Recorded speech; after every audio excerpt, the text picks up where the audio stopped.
Hello, welcome back to the YouTube channel. Kita ketemu lagi di Weekly Market Outlook. Dan untuk minggu ini adalah ulasan dari edisi tanggal 23 September sampai dengan tanggal 27 September. Dan seperti biasa kita akan mulai langsung dari dua market utama, yaitu market gold terlebih dahulu. Untuk market gold kita langsung mulai aja. Pada saat video ini dibuat harganya adalah 2631, another record high. Oke, jadi kita ulas sedikit dulu pergerakan yang terjadi pada minggu lalu. Nah, kalau kita perhatikan ini adalah pergerakan FOMC yang ada di sini. Oke, ini ya harganya 2600 lalu drop. Nah, setelah drop ini ya harus saya akui, saya berpikir bahwa ini adalah impulse to the downside, kemungkinan besar reversal, dan saya expect ini adalah corrective structure before another impulse. Namun yang terjadi pada minggu lalu, nah di sini kita akan turun ke time frame lebih kecil, yaitu time frame 1 jam. Oke. Ya, at the beginning yang saya lihat itu adalah begini. Ya, ini adalah impulse drop. Ya, lalu ini adalah A, B, dan potensialnya adalah C. So that's why saya punya posisi sell kemarin itu di sini, ya 2580 sekian. Oke, stop lossnya di atas ini, dan and then hit ya ketika hari Jumat di atas ini. So itu adalah small atau expected loss, expected risk ya, dan sekarang ini saya lihat market masih keep extending to the upside. Nah, permasalahan adalah kenapa ini bisa terjadi. Nah, hal ini terjadi karena kalau kita lihat ketegangan geopolitik itu semakin memanas. So next, apa yang kita bisa lihat dari secara structure, yang bisa kita lihat adalah ini akan jadi sharp drop, sharp up, pullback, dan ini overall adalah B wave ke atas. So at the beginning B wave-nya ini adalah keep extending to the upside. So setelah kenaikan ini saya expect market akan drop ya, minimum jadi seperti ini, running flat before another push up. Atau the best case adalah harga break di bawah low ini ya, break di bawah low ini jadi expanding flat before another push up. Jadi kalau ada yang bertanya apakah harga emas kalau drop di sini akan menjadi reversal, tidak. Menurut saya drop yang bakal terjadi ini adalah bentuk C wave, atau dengan kata lain ya, dengan kata lain buat teman-teman yang baru pertama kali hadir di channel YouTube ini yang kurang paham bahasa teknis, dengan kata lain ini adalah the last wave dari koreksi before another push up. Jadi ini adalah penurunan dari wave terakhir dari bagian koreksi di sini untuk another push up before later it would go down. Kapan go down-nya? Ekspektasinya adalah kemungkinan kita akan bisa lihat bigger pullback atau bigger consolidation ke bawah terjadi untuk emas di sekitar bulan Oktober, ekspektasi saya. Oke, so untuk minggu ini gimana? Untuk minggu ini adalah kalau melihat pergerakan sekarang ya, ini adalah extension dari wave B. Jadi ini saya hapus. Oke, ini adalah extension dari wave B seperti ini ya. Ini dia keep extending to the upside. Ya, beware atau hati-hati dengan one more push down before another push up. Jadi ini adalah impulse A dan ini adalah B, drop, another push up. So ada dua skenario yang bisa kita jadikan planning trading kita untuk minggu ini. Adalah kita nggak tahu kapan wave B-nya ini berakhir ya, karena ini adalah slow and messy to the upside. Oke, dan yang bisa kita lakukan adalah kita lihat reaction yang terjadi minimum di H1 atau H4 ya. Untuk lebih akurasi lebih tinggi adalah di H4. Jadi kalau di H4 seperti ini ada sudden drop dengan engulfing yang solid, maka kita boleh coba worth to try to sell ya, dengan stop loss di atas swing high terdekat. Itu planning yang pertama. Planning yang kedua adalah setelah dia drop, either bentuknya seperti ini ya atau ini. Oke, ini skenario kedua yang sedang kita bahas ya sekarang. Skenario kedua adalah setelah dia drop ke bawah, either di sini ya tanpa break low yang di sini, kasih reaction lagi ke atas, take another buy, atau drop ke bawah di bawah low yang ada di sini. Kalau market bermurah hati ya, generous, kasih expanding flat seperti ini. Setelah expanding flat ini followed by bullish engulfing, maka we take this to the upside for another record high expected. So that's why saya katakan apakah emas bakal reversal dalam waktu dekat ini? Menurut saya no. Masih akan ada another record high meskipun sekarang ini sudah 2630. So pada saat ini view saya at the moment adalah potential drop, okay, before another push up. Ya, either jadi running flat. Kalau running flat itu dia drop lalu dia naik kembali tanpa break low yang ada di sini. Kalau market bermurah hati, dia akan kasih expanding flat, dia akan drop di bawah ini, kasih reaction, ya, bullish engulfing before another upside. Oke, itu yang saya lihat untuk market gold, ya. So next setelah gold kita akan bahas market berikutnya adalah US oil. Oke, untuk US oil gimana? Untuk US oil kita ulas sedikit. Nah, untuk US oil overall picture saya adalah upside. Kenapa saya katakan upside? Karena kita bisa lihat di sini. Saya akan buka chart lebih besar, time frame-nya 1 hari. Oke, kenapa saya katakan upside? Karena kita bisa lihat di sini. Ya, ini adalah salah satu low, ya, harga 62-an. Dan setelah sharp drop ini, ya, break di bawah ini, harga push naik ke atas. Artinya liquidity ini udah diambil. Oke, so at the moment fokus saya adalah upside. Oke, kita akan turun ke time frame 4 jam. Di time frame 4 jam kita bisa lihat. Oke, nah ini adalah up dan di sini terjadi konsolidasi. Consolidation in the making, dan kalian bisa lihat di sini saya tandai harga less than 6840. Yang artinya apa? Yang artinya adalah idealnya untuk minggu ini, ya, harga kalau dia bisa break di bawah liquidity yang di sini, ya, dia bisa ambil liquidity di sini dan kasih kita buy setup, saya akan ambil untuk ke atas. So at the moment harganya memang saya lihat adalah ke atas, tetapi saya tidak interested untuk ambil posisi buy di harga sekarang ini.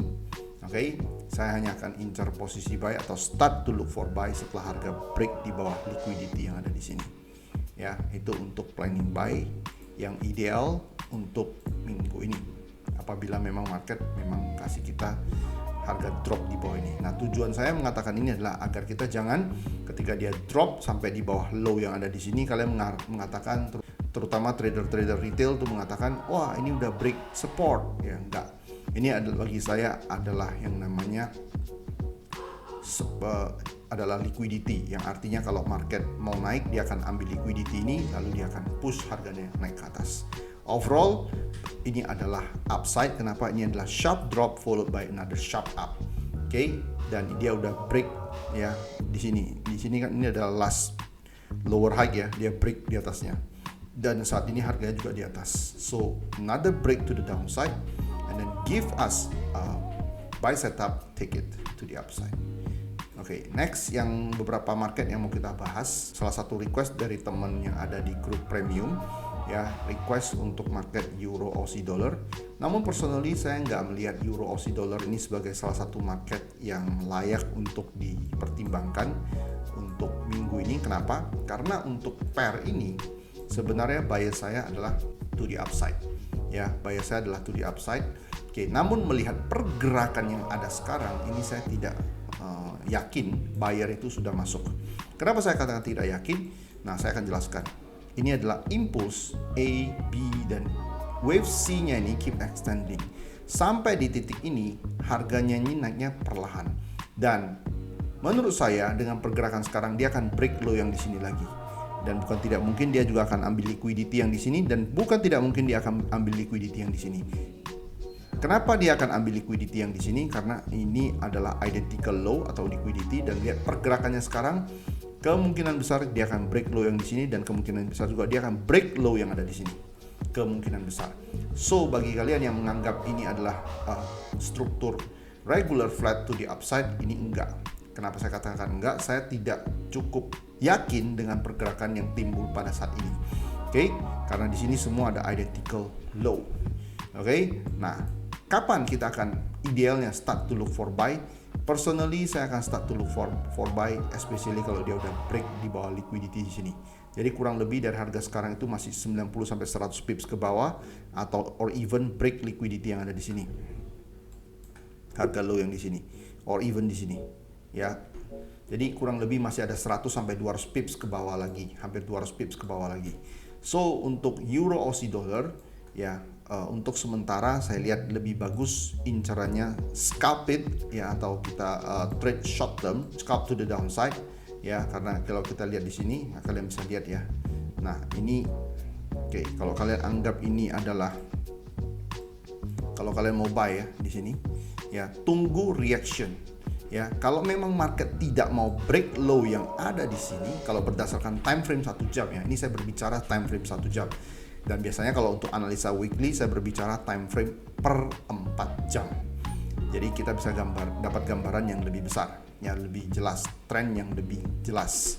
Oke, nah kalau kalian anggap ini adalah expanding flat, possible nggak? Possible ya. Cuman kalau lihat the way market move down ya, dan kalau kita lihat ini ya, kemungkinan besar saya lihat ini bisa di break, kecuali ya kalau kita lihat antara hari ini atau besok, kalau dia nggak break low yang di sini, kemudian di sesi seperti Asia atau Eropa dia kasih bullish engulfing, nah kalian boleh ambil buy setelah bullish engulfing tersebut, stop lossnya di bawah ini. Ketika catatannya market dari sekarang sampai dengan besok atau lusa, market nggak ada break low yang di sini, kemudian kasih bullish engulfing, then you can take your buy.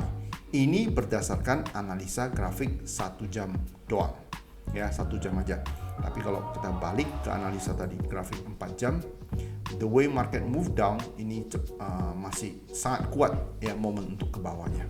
So personally saya analisa market ini untuk memenuhi request dari teman yang ada di grup premium ya. Personally saya nggak look for buy untuk minggu ini ya, at least untuk minggu ini saya nggak look for buy.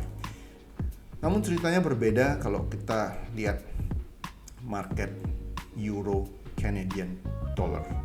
Euro Canadian Dollar kita bisa lihat ini adalah huge impulsive move to the upside, A, B, C. That's why kalian bisa lihat saya tandai di sini less than 1.5090, artinya adalah ini bisa jadi potential correctionnya ya, potential complete structure-nya. Ketika market move down di bawah ini kasih reaction, then we will take the buy for the upside. Oke, untuk Euro Canadian Dollar bias saya adalah upside, oke, dan start to look for buying ketika harga di bawah low yang ada di sini.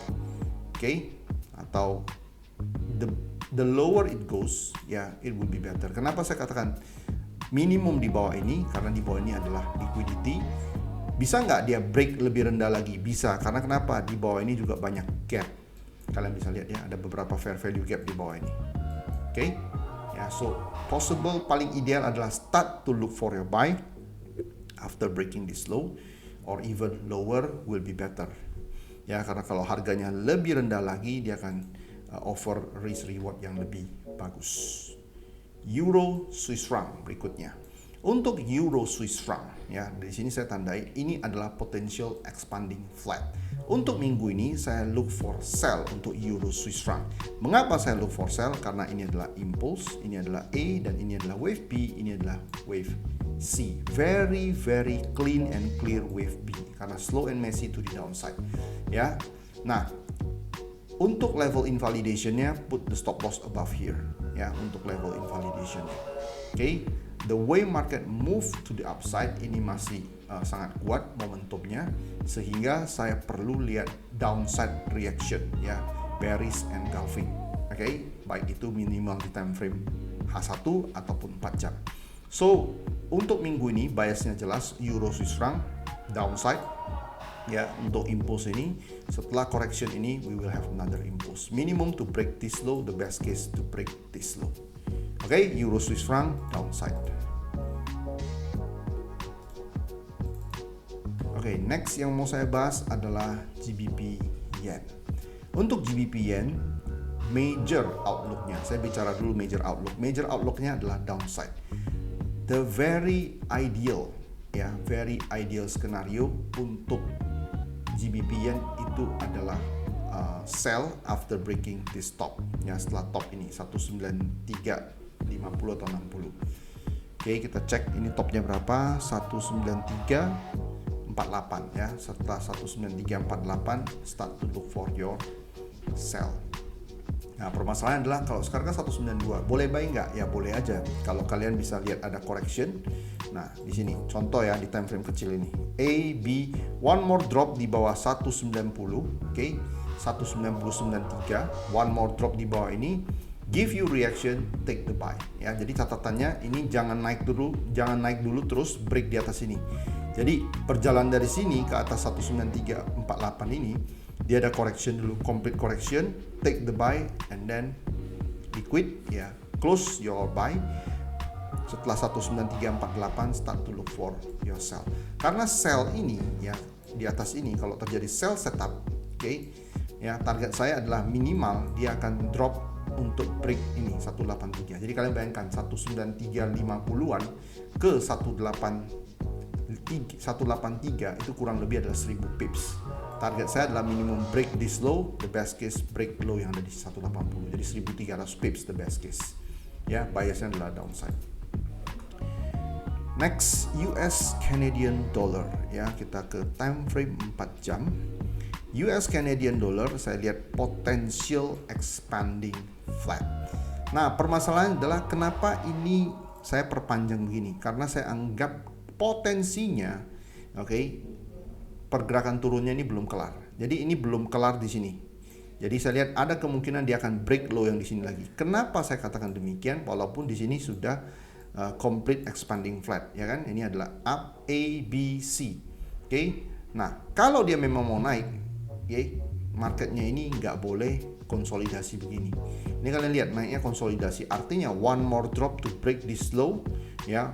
Even tap here 1.350 sekian. Oke, karena di sini ada order block. Oke, before another push. Jadi that's why ini saya perpanjang ke bawah, artinya wave turunnya ini belum selesai before another push up. Oke, push up-nya ini minimal akan break mana? Akan break di stop 1.36238 atau 1.3650. Oke, itu untuk target kenaikan. So, untuk USD Canadian Dollar, biasnya adalah upside. Start to look for your buy after breaking this low. Will be ideal. Oke, market berikutnya yang mau saya bahas adalah US Dollar Yen. Nah, saya mau ulas sedikit. Ini adalah pergerakan FOMC, complete regular flat, ya, push up. Nah, setelah complete regular flat ini, actually saya look for sell. Kenapa? Karena yang saya lihat adalah impulse A, B, ya. Sebelum ini terjadi, sebelum dia break top ini, saya set SL di atas harga high ini, dan ternyata pada hari Jumat lalu kena SL 30-an pips. Oke, so at the moment apa yang saya lihat berdasarkan perkembangan market yang ada, ini adalah impulse A, B, one more drop. Nah, permasalahan adalah ini kan nggak ada turun-turunnya, masih mau naik lagi. Jadi kalau dia terus naik, jadi kalau dia nggak drop begini, lalu dia nggak begini, ya, bukan begini, oke, maka potensial yang terjadi adalah dari sini dia slow up. Setelah di atas ini dia akan one more drop, one more up before one more down. Itu variasi pertama, ya. Kalian bisa nonton beberapa kali. Variasi yang kedua ini adalah impulse A, B, drop, up, drop. Jadi ini adalah variasi yang saya lihat, ya, beberapa kemungkinan yang terjadi yang saya lihat. Jadi actually dari harga sekarang kita expect drop terlebih dahulu kalau kalian mau buy. Kalau dari harga sekarang dia drop, ya, kita expect one more up di atas 144 145, ya, 14450 145, start to look for sell. Oke, kemudian kalau misalkan, ya, harganya dari harga sekarang ini dia keep extending to the upside 145, oke, lalu drop, bakal ada one more up before one more drop. Oke, jadi ini agak kompleks, ya, buat teman-teman yang baru. Oke, teman, itu yang bisa saya lihat pada saat ini. Intinya untuk US Dollar Yen adalah pada saat sekarang ini short term up, lalu untuk longer term atau mid term down. Oke, especially nanti mulai minggu depan atau di bulan Oktober big drop.